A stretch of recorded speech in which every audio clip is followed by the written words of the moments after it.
up your tomato plants is a critical step in the overall growth of your tomato plants. Without doing so, the plants will just fall right over, ruining your plants and the harvest that you're going to get. But when it comes to the twine that you use, there are zip ties, there's string, there's gardening tape, there's so many options, and so it could get overwhelming. Not to mention that the method you use is going to change depending on how your tomatoes are staked. So in today's video, I will share all the ways that you can tie up your tomato plants and the materials that I have found to work best. Okay, so before we get into exactly how to tie up your tomato plants, we need to talk about the different ways that tomato plants can be supported, because how you tie them up will vary depending on the method that you're using. So one of the ways that people support their tomato plants is with tomato cages, and it's one of the ways that I don't really recommend because tomato cages are pretty flimsy and they tend to just fall over, especially with indeterminate tomato varieties, which are the ones that continue growing all throughout the season. They can quickly outgrow the cage and then the cage just tops over. And so it's not really supporting your tomato plant. And if you're using cages, you don't technically really have to tie up your plants because the cage is supposed to be the support. But cages don't seem to work that well. So if you do have a cage, then I recommend also adding in a stake so that you can tie up your plant to the stake, and the cage can somewhat support the tomato plant, but the stake will be what you tie your plant to give it support. The second way that's a common way to support your tomato plant is with a single stake. And if you're using the single stake method, that means you are going to be needing to do more. You're going to need to do more pruning, because a single stake method means you usually just let that one main single stem of the tomato plant grow up along the stake, and then you're going to tie that main stem to the stake. And then the third common way that you can support your tomato plants is with a trellis system. Like you could see behind me, I have T-posts and wire, and I like this method if you have more space because it lets your plants be able to grow larger, because you don't have to keep it to just one single stem.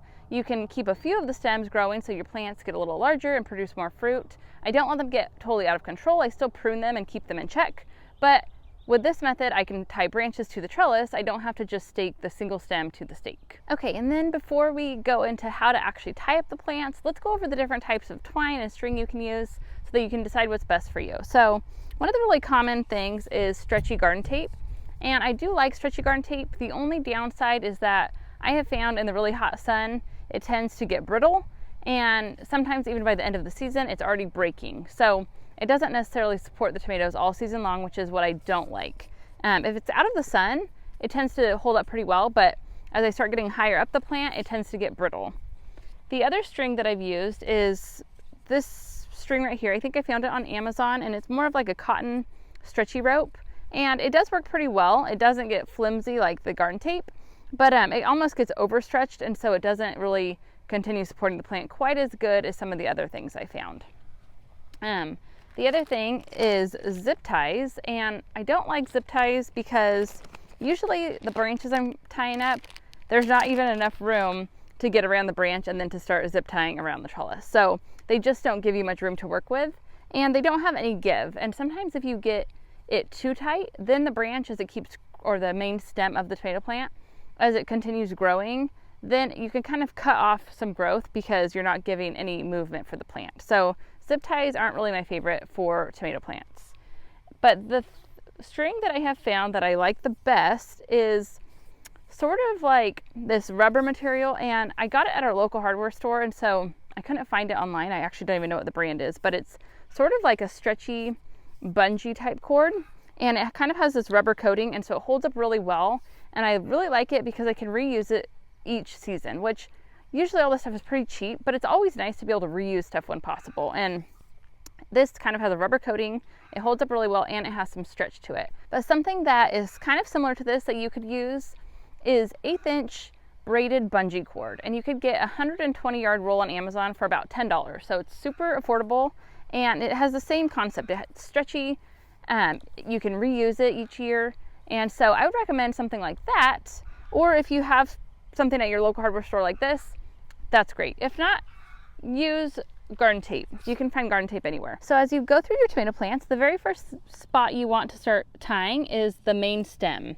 So this right here is the main stem of the tomato plant, and I have it tied to the wire. So whether you're using a stake or a trellis system like this, you want to start off tying up the main stems. And depending on how big your plant is, as you get up another foot or so, this plant isn't really too big yet, but this is where I have my first tie, and now as the plant grew, once the main stem is somewhere up here, I would tie that to this next piece on the wire. Okay, so this tomato plant right here is already to the second wire, so I'm gonna tie this main stem up to this wire. So you just wanna go around the main stem, and a little trick I have found is if you go around the wire twice with your string, and then as you bring it around the stem, go around twice again and then tie, it doesn't move. If you don't do it that way, then if you just sort of tie it like this, that plant can still kind of fall and the string moves along the wire.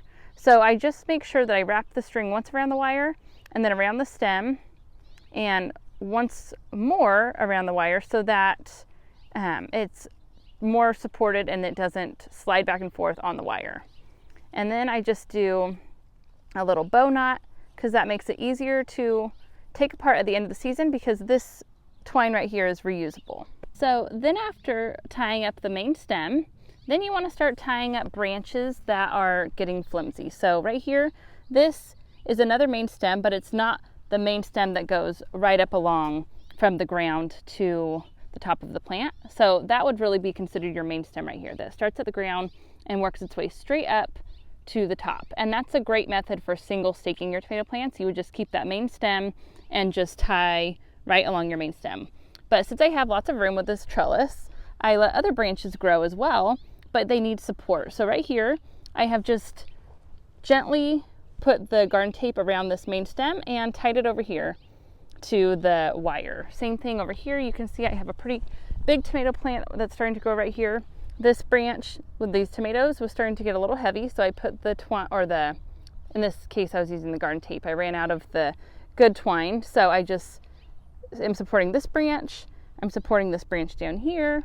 We have another branch right here that I'm supporting. So you just kind of check out where your tomato plant needs help and then just put your twine or tape around the branch and tie it to your trellis or the stakes if you have the stakes. So as you're going through and tying up your tomato plants, just remember it's pretty simple. You want to find the main stem, go up along the stake or your trellis, and then just support all the other branches of your tomato plant.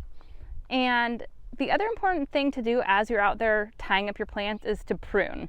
Pruning should really be done when plants are small and younger, but you have to continue pruning throughout the season because more suckers are going to continue to grow and you want to make sure bottom branches aren't touching the soil.